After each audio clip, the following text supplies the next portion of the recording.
Now you did it. Now you went and did it. Esther gonna be in this house. Oh.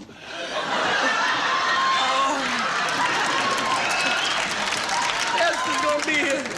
Elizabeth, I'm coming, honey. Remember when Friday nights meant Redd Foxx talking trash from his junkyard in Watts and Lamont rolling his eyes at every crazy scheme?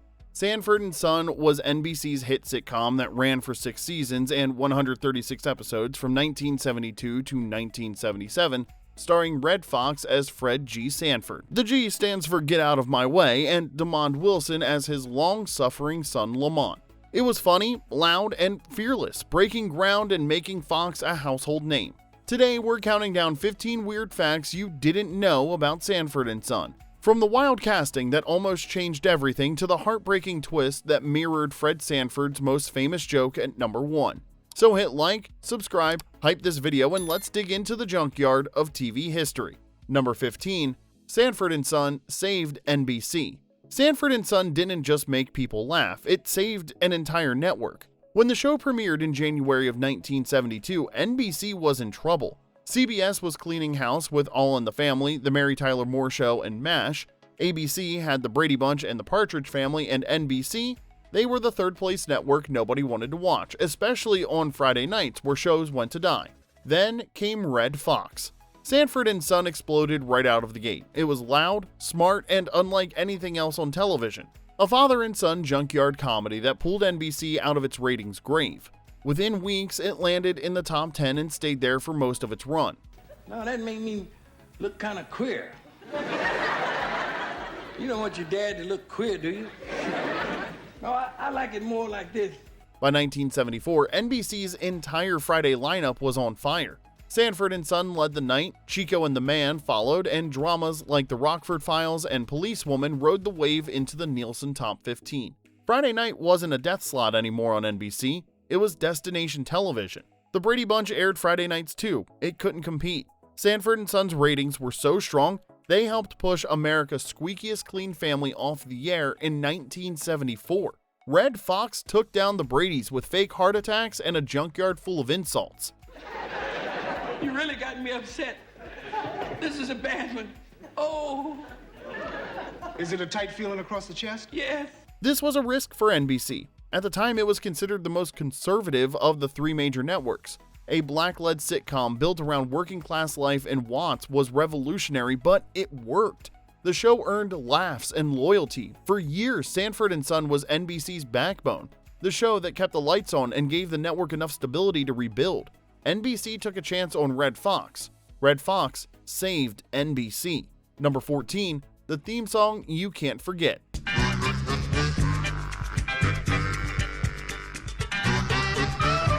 No lyrics? No problem. The Sanford and Son theme song slapped. The theme, officially titled The Street Beater, was composed by Quincy Jones and performed with a blend of funk, electric blues, and layered harmonica by session legend Tommy Morgan. Jones allegedly wrote and recorded it in under 30 minutes, pulling from his friendship with Redd Foxx to nail the vibe.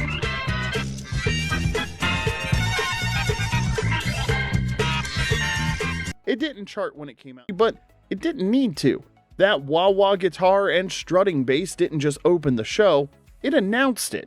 And decades later, it still hits home. Number 13, Britain had it first, America made it better. Picture this, it's Britain in the 60s. Fog, teacups, and a sitcom called Steptoe and Son. 4 seasons in black and white from 1962 to 65, then after a 5-year break, because even great shows need a nap, another 4 in color from 1970 to 1974. The setup was simple. 2 men, 1 junk business, and a lifetime of emotional blackmail. Take courage, son. Take courage. Yeah, he's been bleeding drinking it ever since. Steptoe and Son starred Wilfrid Brambell as Albert and Harry H. Corbett as his son Harold, a pair of London rag and bone men with a horse, a cart, and more family dysfunction than a therapy convention. Harold dreamed of escaping. Albert guilt-tripped him into staying, and together they collected junk while collecting resentment. Harold constantly called his father a dirty old man, and honestly, he wasn't wrong. It was bleak, brilliant, and way ahead of its time. The Brits loved it so much they made 2 movies and still rank it among their greatest comedies ever. Yes, that great comedy partnership is back in the saddle. In a saga of hard times in Shepherd's Bush. Enter Norman Lear and Bud Yorkin in 1972. They took one look at this gloomy British gem and said, you know what this needs? More Redd Foxx, of course. They moved the story from London to Watts, Los Angeles. Fred Sanford replaced Albert Steptoe, Lamont Sanford took Harold's place. The junkyard was the same, but everything else, the rhythm, the style, the soul, that was all American. Redd Foxx turned Fred into something brand new. Part con artist, part philosopher, and a full-time master of the insult. His timing, voice, walk, all drawn from years of comedy stand-up on the Chitlin circuit. Look at this scotch. See that mark that I put on there this morning? And look how far down it is. And you know why? Mary the Guzzler. Early Sanford and Son scripts were basically photocopies of Steptoe and Son episodes with American names penciled in, but as the show found its footing, it stopped being an adaptation and started being its own thing, just louder, funnier, and full of heart. The Brits had the concept, but Redd Foxx made it a classic. Number 12, The Shoes That Made Fred Sanford. Redd Foxx convinced America he was a 70-year-old junk dealer, but he was actually 49. When Sanford and Son premiered in 1972, Foxx aged himself up 20 years with gray hair dye, a gray beard, and makeup to add wrinkles, and the occasional hairpiece. Visually, he looked the part, but the real trick was heavy, clunky shoes. High-heeled Italian boots So what? Everybody's wearing them. at 65. No, at $4.95 at Kenny's on the highway. Foxx wore weighted shoes to create Fred's signature shuffle, that slow, cranky walk that made every step look like an insult to his knees. Foxx said the second he put those shoes on, he was Fred Sanford. That shuffle powered his most famous bit of clutching his chest and yelling, "I'm coming, Elizabeth!" while barely making it across the room. You hear that, Elizabeth? I'm coming to join you, honey. With a fat friend. The heavier the shoes, the funnier the gag. Off-screen, Foxx was high energy, stylish, and full of flash. But on-screen, he was a grouchy old man who could barely climb stairs. The gap between the two was the performance, and honestly, decades of smoky nightclubs, late nights, and hard living didn't hurt. That gravelly voice and those lines on his face sold old even when he wasn't trying. Redd Foxx aged himself up with makeup and shoes, but he sold it with attitude and one very convincing shuffle. Number 11, 2 tries, 2 flops. When Sanford and Son ended in 1977, NBC made the same mistake every network makes after a massive hit. They tried to keep the magic going without the people who made it magic. The first attempt was Sanford Arms, which premiered that same year. The premise was that Fred and Lamont moved to Arizona for Fred's health and sold the junkyard to Phil Wheeler, a widower, old army buddy, and aspiring hotel magnate. Phil's big plan was to turn the main house and rooming house next door into a successful hotel. Aunt Esther stuck around to help him, Bubba became the bellman, and Grady got married. Oh, Fred! Fred doesn't live here anymore. He's gone. He's gone? Oh, goodness. Fred finally had the big one. Sounds exciting, right? Well, America disagreed. Without Fred and Lamont, it was all set up but no soul. NBC pulled the plug after 4 episodes. Well, I'm sure you're going to be happy here. Now, if you just sign my register. Yeah. How much is the room? $10. Did you say $2? $8. Oh, $4. Fine, I'll take it. $5, and you got it. 3 years later, they tried again with Sanford. This time, Redd Foxx came back as Fred, while Lamont was written off as working on the Alaska oil pipeline. You Mr. Fred Sanford? Lamont told me you're a real leg puller. Wait a minute now, you ain't gonna get no butter here. Listen, come on in. You mentioned my son Lamont. Where you know Lamont from? Oh, I've been working with him up on Alaska pipeline. Fred got a new business partner named Cal Petty, played by Dennis Burkley, a white southerner meant to replace Lamont. Even with Aunt Esther and Rollo back, the chemistry just wasn't there. Sanford lasted 26 episodes before NBC finally gave up in 1981. 2 sequels, 2 flops, and when the second one premiered, NBC pretended the first one never happened. Can't say that we blame them though. Number 10, Bookman was supposed to play Lamont. Remember cracking up every time someone said Buffalo Butt on Good Times? Bye-bye, Mr. Buffalo Butt. Turns out Johnny Brown, the actor behind that lazy, corner-cutting Superintendent Nathan Bookman, almost played a very different kind of TV role, Lamont Sanford. Norman Lear wanted Brown for the part, but there was one problem. Brown was locked into Rowan and Martin's Laugh-In. You know, the sketch comedy show that used to crack your parents up, and back then, network contracts were stricter than Aunt Esther at Bible study, so Brown had to pass. That opened the door for Demond Wilson, and honestly, perfect casting. Say, Papa, who was that big guy I just saw leaving here? Oh, that was that was Norman. Yeah, he's the new fella I hired. Wilson wasn't a comedian like Redd Foxx. He was the grounded counterbalance, the side to every outburst, the guy trying to hold the junkyard together while his dad chased his next scheme. Sure, Lamont had limits.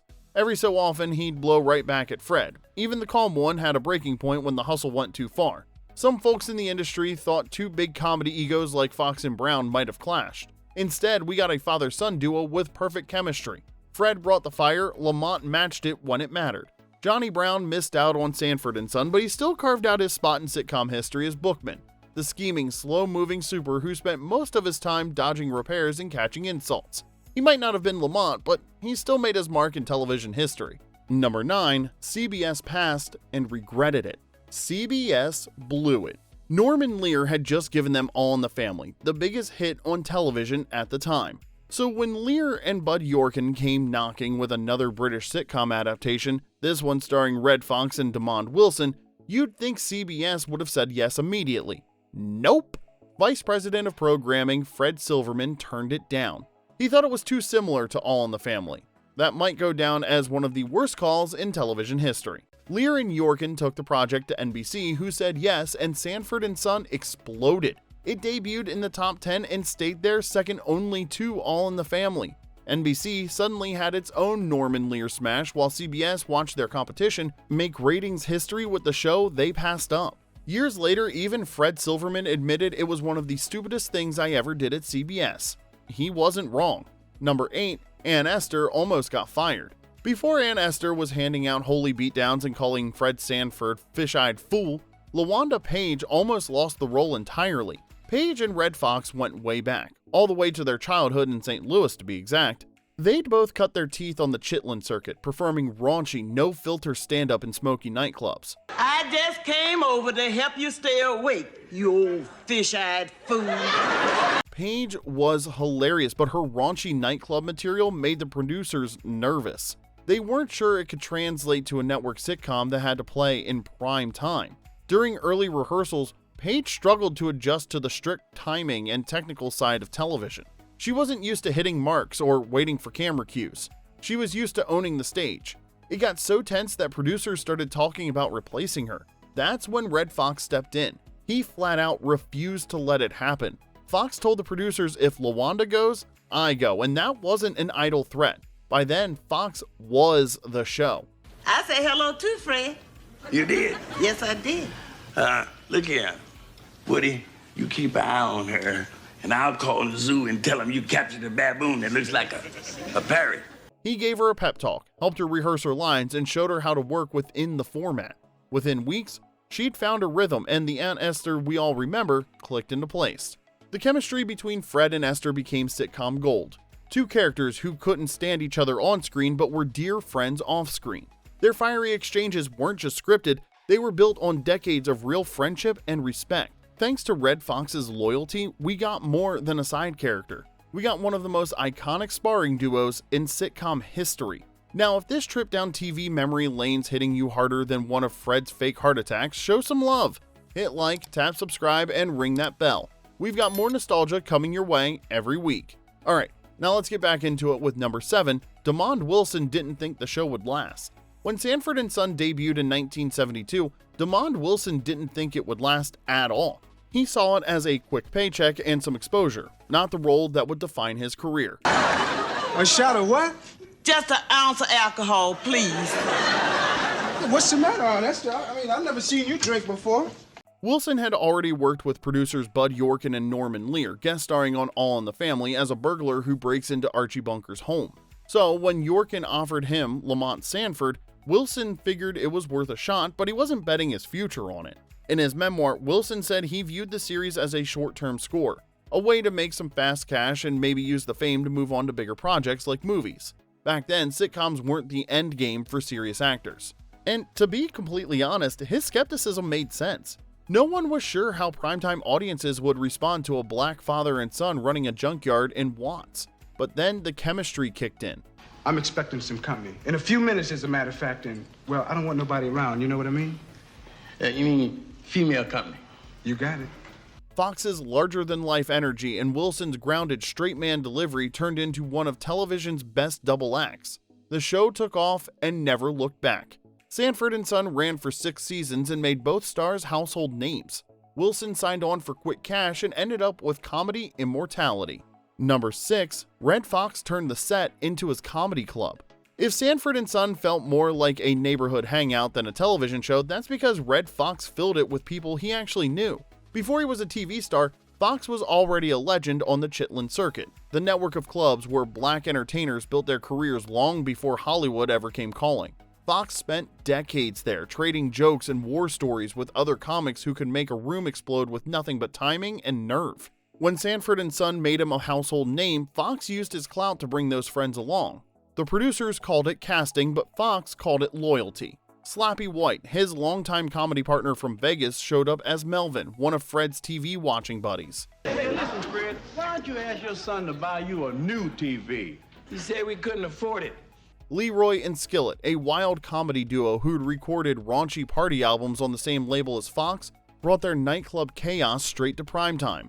Don Bexley became Bubba, Fred's good-natured, easily persuaded best friend. Scatman Crothers popped in as Bowlegs, another old pal from the circuit. All of me, why not take all? And LaWanda Page, Fox's oldest friend, became the show's breakout star as Aunt Esther. By surrounding himself with familiar faces, Fox gave Sanford and Son something no other sitcom had: real chemistry. The jokes worked because the friendships were real. The banter sounded natural because it came from years of history. Redd Foxx didn't just cast a sitcom, he brought his whole world with him.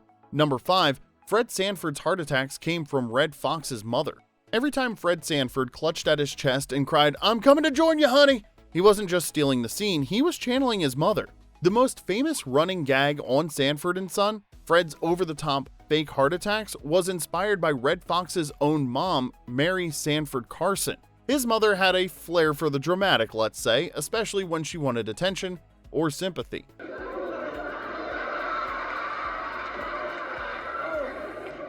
I'm feeling bad when coming home. Hey, what's the matter? She'd sigh, groan, and clutch her chest like her heart was given out, usually right when she wasn't getting her way. As Fox told it, she could summon a full-blown medical emergency faster than most people could blink, and as a kid, he thought it was both terrifying and hilarious. Years later, he turned that childhood memory into Fred Sanford's signature move. Part performance, part manipulation, all Fox.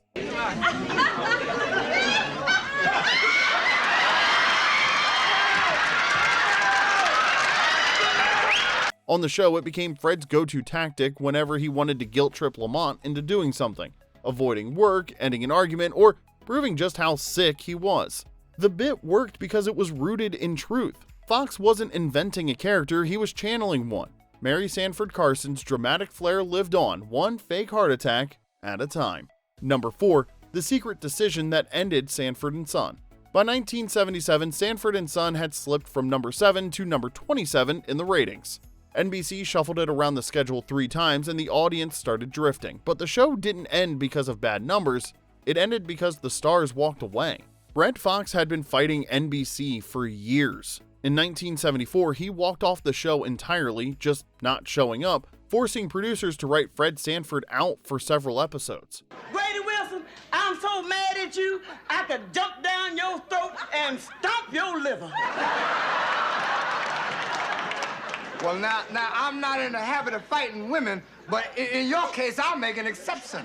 His demands to come back were $25,000 per episode to match Carol O'Connor's All in the Family salary, 25% of the show's profits, a golf cart to shuttle him around set, and a rehearsal space with a window. A window that made headlines. For Fox, it wasn't about the view, it was about respect. He watched white stars on the network get perks he didn't, and he was being treated like he was lucky to be there. NBC caved, Fox came back, but even with the raise and profit share, the frustrations didn't stop.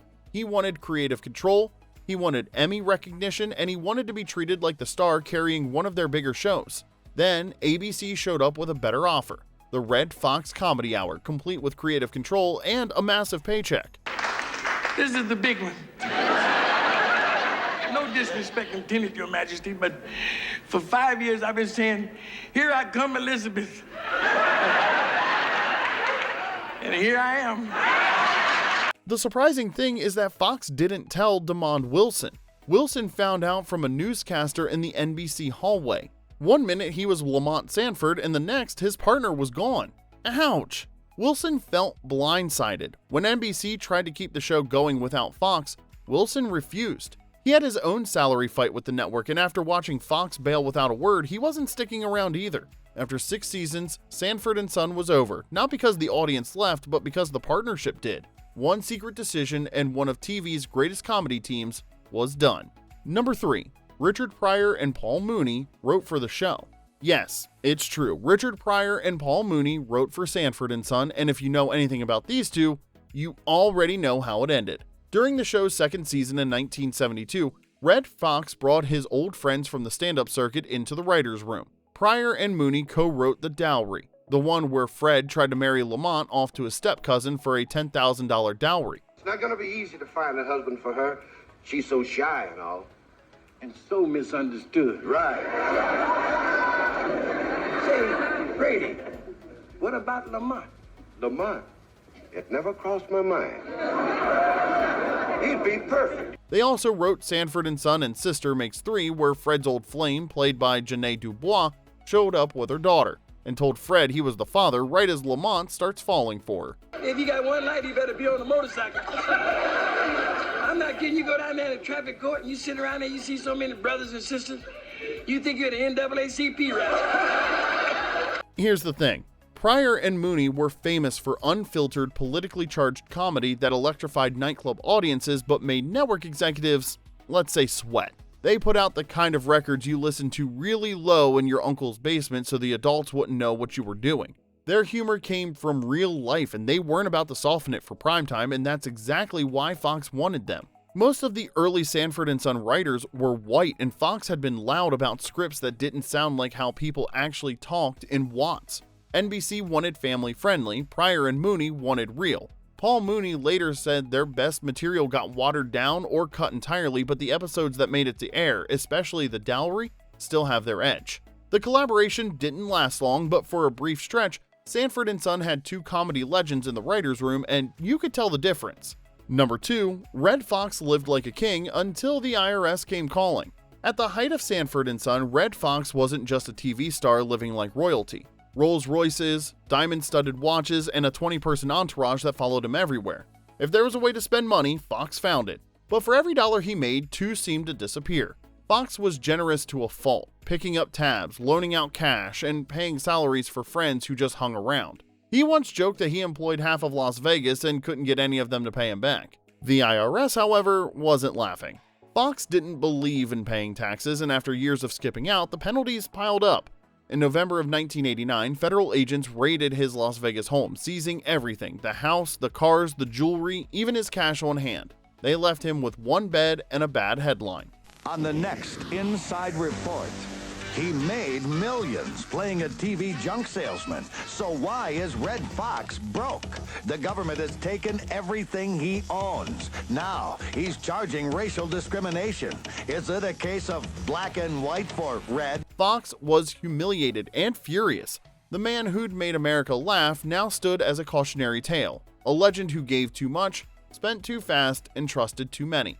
He tried to rebuild, landing a new sitcom that had a lot of promise, but in 1991, he suffered a heart attack on set and died at 68, still broke, still fighting to get back what he'd lost. His longtime friend Eddie Murphy quietly paid for the funeral, one last act of respect for the man who'd opened the door for so many. Number 1, Redd Foxx's final heart attack wasn't a joke. By 1991, Redd Foxx had made a few TV comebacks since Sanford and Son, but none quite clicked. Then came The Royal Family, a CBS sitcom that finally seemed like it might have some legs. Fox played Al Royal, a retired mailman enjoying a quiet life with his wife, played by Della Reese, until their grown daughter and her kids moved back in. It was warm, funny, and had the same wit and attitude that had already made Foxx a star. For the first time in years, it felt like he had found a show worthy of his talent. You mean to tell me you're gonna sit there and defy the man that made love to you last night? Rolling over on me accidentally in your sleep ain't my idea of making love. However, during the rehearsal for the 7th episode, Foxx collapsed on set. At first, the crew thought he was joking, doing his classic heart attack routine from Sanford and Son, but this time, it wasn't an act. Redd Foxx had suffered a massive heart attack. He was rushed to Queen of Angels Hollywood Presbyterian Medical Center, where he passed away shortly after. He was 68 years old. The set went silent. The royal family had only just premiered, and its heart was gone. A week ago, when our royal left us, we gathered to share our grief. Today, we've come together to share joyful memories of Al. CBS put the show on hold and later brought in Jackie Harry to help carry it forward, but the spark was missing. The series wrapped quietly the next year.